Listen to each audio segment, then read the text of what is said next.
నేను మీ Lakshmi. Welcome back Lakshmi's kitchen. ఈరోజు మన వీడియోలో గోంగూర మటన్ కర్రీ ఎలా చేయాలో చూపిస్తాను. గోంగూర కాంబినేషన్లో అన్ని కర్రీస్ బాగుంటాయండి. అది మటన్ గోంగూర అయితే ఇంకా బాగుంటుంది. ఒకసారి మీరు కూడా ట్రై చేయండి. ముందుగా వీడియోలోకి వెళ్ళిపోతాం. నేను ఒక హాఫ్ కేజీ మటన్ తీసుకొని నీట్గా క్లీన్ చేసుకున్నానండి. ఇప్పుడు ఇందులో ఒక పావు టీ స్పూన్ పసుపు, అలాగే ఒక 2 టేబుల్ స్పూన్లు కారం, 1 టేబుల్ స్పూన్ సాల్ట్, అలాగే 1 టేబుల్ స్పూన్ అల్లం వెల్లుల్లి పేస్ట్ కూడా వేసుకొని బాగా కలుపుకోవాలి. దీనిని బాగా కలుపుకున్న తర్వాత ఒక 1 అవర్ పాటు పక్కన పెట్టేసుకుందాం. ఇప్పుడు కుక్కర్ తీసుకొని మనం ముందుగా కలిపి పెట్టుకున్న మటన్ని కుక్కర్లో వేసుకొని ఇందులో 1 గ్లాస్ వాటర్ వేసుకొని ఒక 6 విజిల్స్ వచ్చే వరకు స్టవ్ ఆన్ చేసి స్టవ్ మీద పెట్టుకోవాలి. చూసారు కదండి, నాకైతే ఇక్కడ ఒక 6 విజిల్స్ అయితే వచ్చాయండి. దీనిని పక్కన పెట్టుకుందాం. ఇప్పుడు స్టవ్ ఆన్ చేసి ఒక కడాయి పెట్టుకోవాలి. ఇందులో 2 టేబుల్ స్పూన్ ఆయిల్ వేసుకొని ముందుగా కడిగి పెట్టుకున్న గోంగూరను వేసుకొని బాగా కలుపుకోవాలి. ఇక్కడ నేను హాఫ్ కేజీ మటన్కి ఒక 3 కట్టల గోంగూర అయితే తీసుకున్నానండి.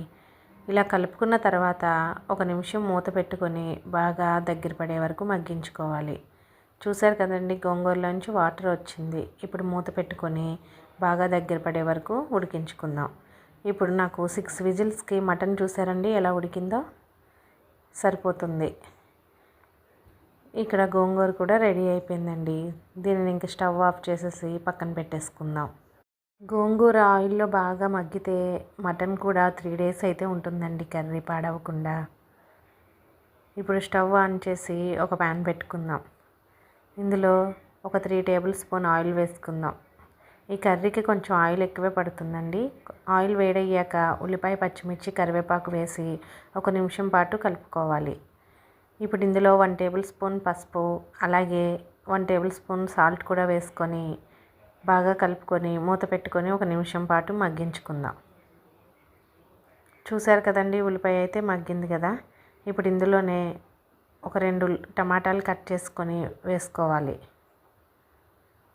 ఇప్పుడు వీటిని కూడా 1 నిమిషం పాటు మూత పెట్టుకొని టమాటా బాగా మగ్గే వరకు మగ్గించుకోవాలి.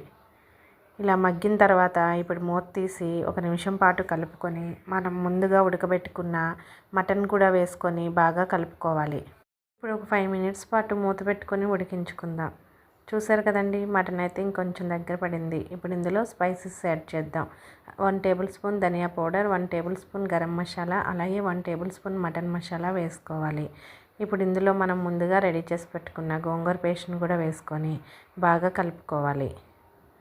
ఇప్పుడు దీనిని 1 నిమిషం పాటు అలా మూత పెట్టుకొని మంట లో ఫ్లేమ్లో పెట్టుకొని కుక్ చేసుకుంటే చూసారు కదండి, మన మటన్ గోంగూర కర్రీ అయితే రెడీ అయిపోయింది.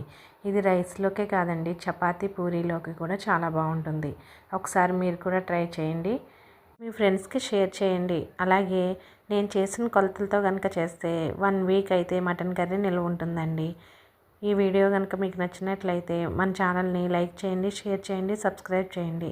అలాగే పక్కనే ఉన్న బెల్ ఐకాన్ని ఆన్లో పెట్టుకోండి.